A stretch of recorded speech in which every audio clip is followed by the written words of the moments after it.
Hello and welcome to the April 2021 Wendell Foster in Service. Today we're going to talk about infection control, COVID-19, lockout tagout, and secondary communication methods during an emergency.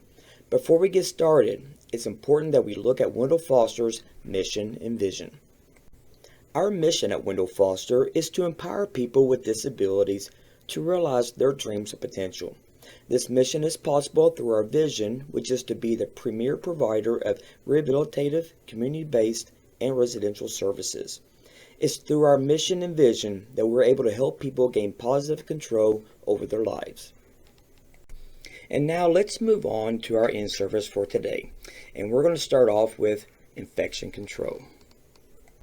The purpose of our infection control program is to fall in compliance with regulation and to prevent the spread of contagious diseases at Wendell Foster.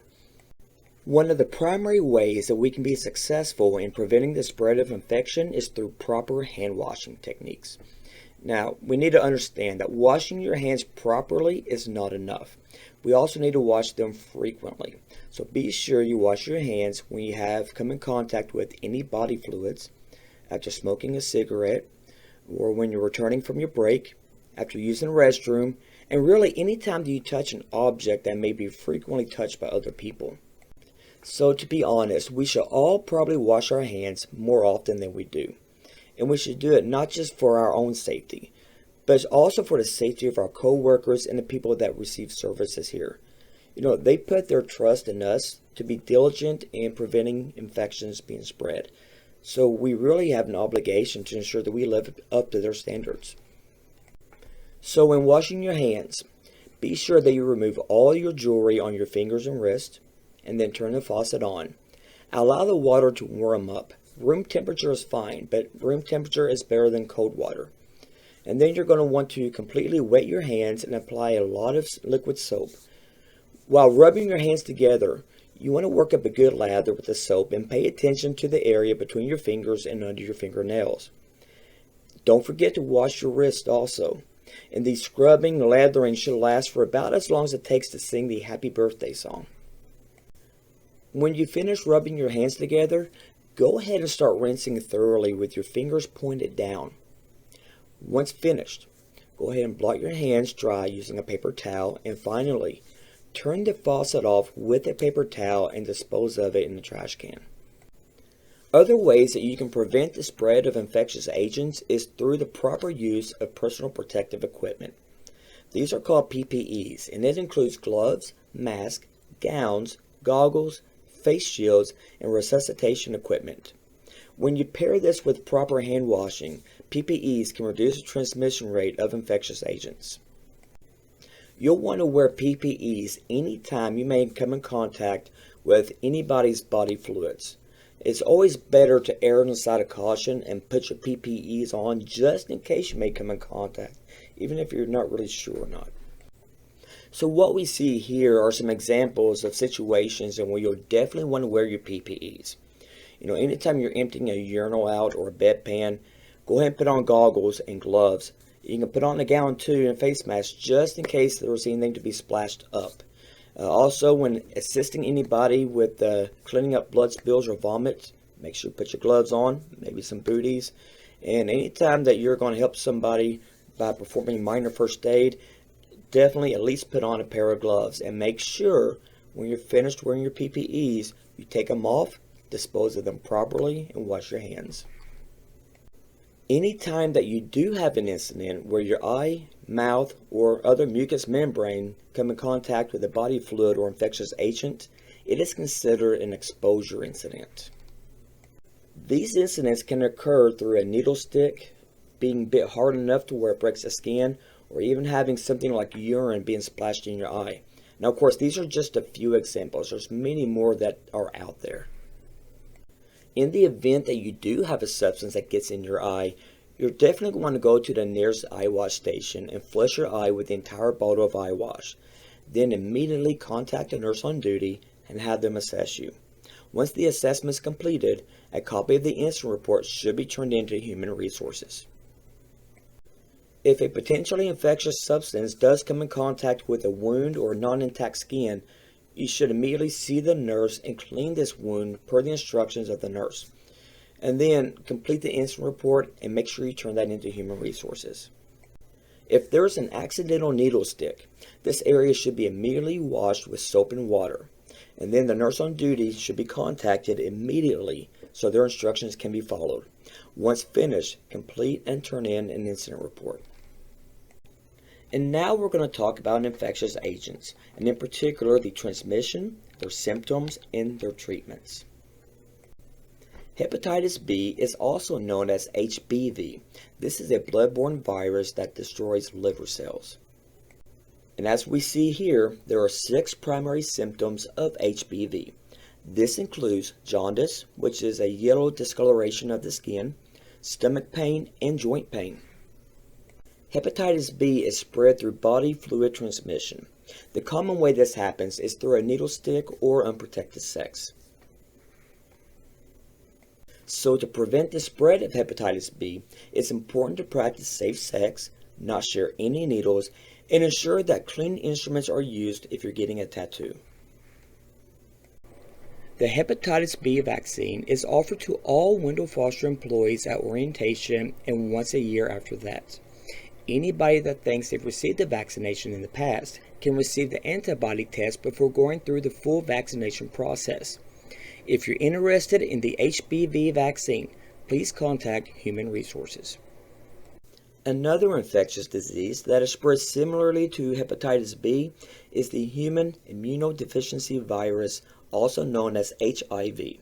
The way HIV works is the virus enters the body and attaches itself to a T helper cell. This causes the body's immune system to become weak. And as we see here, there are 9 main symptoms of HIV. These include muscle aches, sore throat, and skin rashes. There are 5 stages to HIV, and the 5th and final stage is what is known as acquired immune deficiency syndrome, or AIDS. This stage is where the immune system is compromised, and it's unable to fight off most infections. So other infections that the body will normally resist now have an opportunity to infect and take over the body. HIV can be transmitted the same way as hepatitis B. So this includes unprotected sex, sharing of needles, and mucous membrane contact. Influenza is also known as the flu. This is a seasonal virus that kills around 36,000 Americans each year. The symptoms include, but are not limited to, sore throat, fever, runny nose, headache, and extreme fatigue. The flu can be prevented through proper hand washing, being vaccinated, wearing PPEs, social distancing, and staying home when you're showing symptoms. COVID-19 is a virus that is currently affecting the world as a pandemic. The symptoms we see here are just a few. There are many more symptoms associated with COVID-19. COVID-19 is primarily transmitted through the exposure of droplets when somebody sneezes or coughs. These droplets can be breathed in, enter through the eyes, or land on a surface where it can remain for hours or days. There are 5 primary ways in which COVID-19 transmission can be prevented. This includes staying home when you're feeling ill, avoid touching your mask, nose, or mouth, socially distancing, covering up a cough and a sneeze, and frequent regular hand washing. In preventing the spread of COVID-19, wearing a mask is only part of the solution. Another part is to make sure that your mask is cleaned properly. A dirty mask loses its effectiveness very quickly, plus it can grow mold that you won't be able to see with the naked eye. So please, wash your mask daily. You can always wash a mask in the washing machine with your laundry, or you can hand wash it with detergent. But if you choose to hand wash it, be sure you rinse it out thoroughly and then either dry it in the dryer on high heat or hang it up to dry in direct sunlight. If you can't hang it in direct sunlight, at least make sure it's in a well-ventilated area. Also, when wearing a face mask during the day, be sure you use a new one when your current one is saturated and wet. Store saturated face mask in a plastic bag until you can wash it. While the flu and COVID-19 may have similar symptoms, It's important to note that the overall effect of both are very different. The flu has a shorter incubation period. This means the symptoms can appear within 1 to 4 days of exposure, while COVID-19 can be from 2 to 14 days. So, people can be contagious with COVID-19 before showing symptoms. With COVID-19, more people are affected by it, and severe illnesses are more common than with the flu. To this date, 570,000 people have died from COVID-19 in the United States, compared to 22,000 people dying from the flu in the U.S. during the 2019-2020 flu season. With the COVID-19 vaccine, there are some side effects that include pain, redness, headache, fever, and nausea.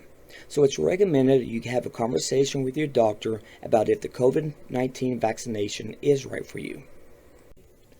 Now, when it comes to getting your vaccine, you don't have to worry about paying out of pocket.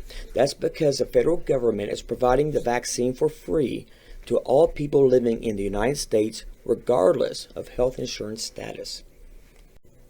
And once you receive the COVID-19 vaccine, it's going to take about 2 weeks after you're fully vaccinated for your body to build protection against this virus.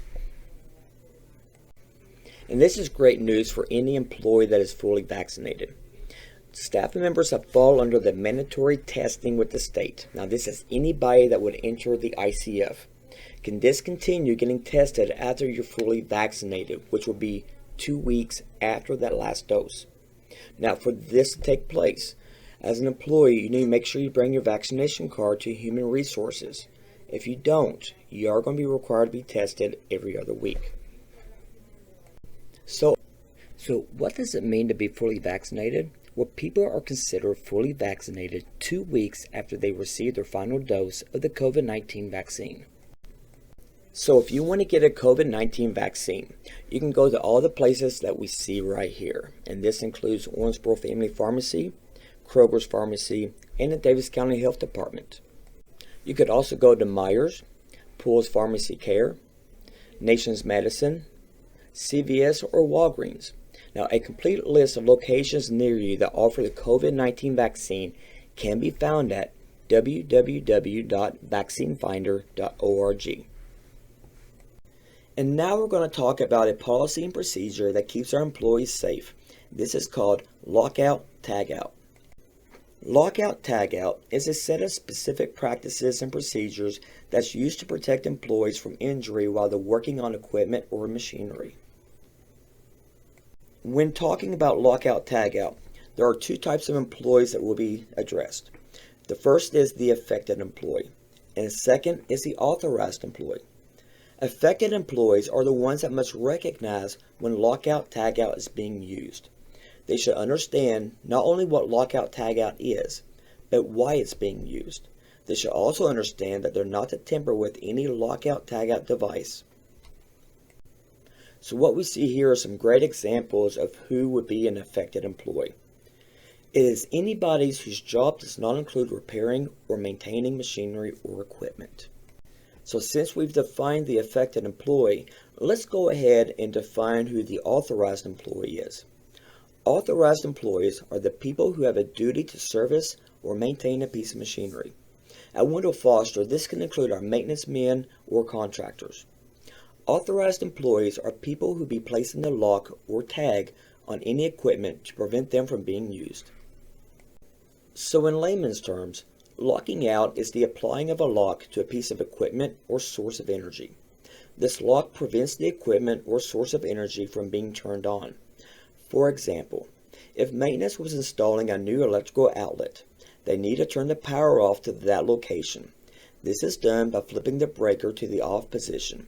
They can then apply a lock to it to ensure nobody turns it back on. What would happen if they do this without letting anybody know? Well, maybe my computer doesn't turn on. What happens if I check the breaker, notice that it's in the off position, and flip it back on in hopes that it will fix my computer? Well, if maintenance is still working on this outlet, that could hurt the maintenance worker. So this is why locks are used. It prevents the use of machinery or the release of energy. Now, notice this picture here. There's a man working on a fan. What would happen if Homer was to switch the fan on? Again, serious injury could happen to that man who's working on the fan. This is why equipment should be locked out before working on it, and also why staff should not interfere by removing or taking off a lock or tag. A tag out is different than a lockout. Some items cannot have a lock placed on them, so in that instance a tag is put on it. This tag is large enough for people to see and to know that they should not tamper with the equipment. When it comes to removing locks and tags, it can only be performed by the employee that placed it or the vice president of the facility's environmental services. Okay, so let's talk about the all hazards emergency plan. In particular, our primary and secondary forms of communication. Our primary form of communication are those that we rely on daily. Now, these include our internal phones and email. It is our secondary form of communication that we will rely on if the primary form does not work. The secondary form of communication includes sending text messages and using radios. In the event of an emergency, texting is an extremely reliable way to send a message. Even when the cell phones are down, often text messaging still works. Handheld radios are also very useful. These are located in the cottages and near the training room in the utility closet. Just remember, when using handheld radios, they do have limitations. They are good only for short distances. The handheld radios that we have will work across our facility, but not much further than that. Other people can also hear your conversation, so this means HIPAA policies and procedures should be followed. Do not disclose any patient health information over the radio. Wendell Foster does have an amateur radio that's kept in the closet located by the training room. This is the base radio station that has a range of up to 70 to 100 miles. There's also a handheld radio that has a range of 10 miles or less. There are 2 radio operators that are licensed to use either radio. This is Wesley Gaynor and Ronnie Goldsberry. As licensed operators, they're the only ones to operate the radios unless it's an emergency. In a life or death emergency, anybody can use these radios. There is a handheld amateur radio located in the Young building that sits on the counter next to the ice machine in the break room. It looks exactly like the one pictured. Please do not play with this radio, unplug it, or move it. It should remain in the off position until it's ready to be used. This radio is fairly easy to operate. On the top of the radio there is a knob on the right. Turn this knob to turn the unit on and operate the volume. On the left side of the radio there is a large black button. Push this button and 1 second later begin talking. Release the button when you're finished speaking and wait up to 1 minute for a response. If no response is given, repeat the message every 2 minutes until a response is received. This can take up to 4 or 5 minutes. So this picture on the left is just an example showing you where that knob is located to turn this unit on and to adjust the volume. The picture on the right shows you the button that you pushed in order to talk. Contacting somebody on this radio is very easy. All you have to do is in a normal tone of voice, state your name, your address, and the nature of your emergency. The people that can respond includes amateur radio operators who could pass your message on to the local authorities, and you could also be the local EMA office. They usually keep their radio on anytime there's a potentially hazardous situation, which includes storms and emergency drills. There are some basic do's and don'ts when using this radio. Do use this in the event of a life or death emergency and no other form of communication exists. Do remain calm on the radio. Slow down your speech and don't start talking until you've pressed the button to talk for about 1 second. Do not use this radio at any other time unless you're a licensed operator. Using this radio can cause interference with local first responders who are trying to communicate in emergencies. Now here at Wendell Foster, we also use weather radios. I understand that they're not perfect. Sometimes the reception is spotty and it's really depending on their location. They don't operate well when there's a lot of concrete, metal, or any other electrical equipment nearby. And that's what makes it hard to get a good reception. I've tried to put these in the best location, so please try not to move them. If it does get moved and the reception isn't very good, just contact me, Wesley Gaynor, at extension 409, and I'll try to fix it. In the event of a total communication blackout, Wendell Foster can utilize runners to send information. A runner is given a written message. They then hand deliver that message to the appropriate personnel. In return, the runner is handed a written reply and they take that to the original sender. Runners can be used both on site and to make contact with emergency officials in the community. So for example, if there was a communication blackout and an employee needed emergency medical care, staff can go to the local police department or fire station for assistance. They have the radio capabilities to contact EMTs to provide assistance. More information on the Wendell Foster's Emergency Communication Plan can be found in the All Hazards Manual. These manuals are located in the Young Building, the Green Therapy Pavilion's front office, the Latham Building's front office, our CEO Doug Hoyt's office, our CPO Kelly Turnham's office, and the VP of the ICF's office, who is Sarah Poole. And now I bring you Wendell Foster updates. As a way to say thank you for all your hard work, Wendell Foster is throwing a party. On Wednesday, May 5th in the Century Park, please join us from 10:30 a.m. to 1 o'clock p.m. for food, prizes, and giveaways. On Saturday, October 23rd, from 1 o'clock p.m. to 4 p.m. at the Owensboro Convention Center, Wendell Foster will be hosting the Special Needs Expo. So please mark this on your calendar, and if you're free that day, stop by and say hi to those that are manning the Wendell Foster booth. Hello everyone, my name is John Gleason with the Community Engagement Department. Today I have a very important announcement for you. We need your help with our annual benefit auction and dinner. So the event will be held on Saturday, September 25th, 2021 at the Owensboro Convention Center. We're going to take up the entire bottom floor of the convention center, where we'll have a silent and live auction, as well as a nice dinner and dancing afterwards. It's going to be a fun night for you to get out with your significant other or friends and come and support Wendell Foster. So where we need your help is we need help with item solicitations and sponsorships. So please follow the link below on where you can find businesses that we've already solicited, and then you can also add to it. You can share that who you've reached out to, where that stands, and hopefully some items that you're bringing in. If you have any questions, please don't hesitate to reach out to the Community Engagement Department, and we'll be happy to help. Thank you for being a difference maker, and have a great day. On August 20th, 2021, Wendell Foster will be having its annual Golf Scramble. This event is composed of 29 teams with over 100 golfers. Not only is this a fun event, but it also raises approximately $17,000. So as we get closer to this date, we'll have more information available. Now, I'm sure that many of you are as excited as I am to see some normalcy return to Wendell Foster. So some of the events that were impacted by COVID-19 are now making their return this year, and that includes the First Responders Barbecue. So the First Responders Barbecue is Wendell Foster's way of saluting those that serve and protect our communities every day. Now, these upstanding citizens answer the call of duty daily to support the community and Wendell Foster. So we'd like to take this chance to say thank you in return. So on July 22nd, 2021, Wendell Foster will have a barbecue to meet and greet those that serve us so well. So please post this on your calendar and make plans to attend this event and welcome the heroes that serve our community.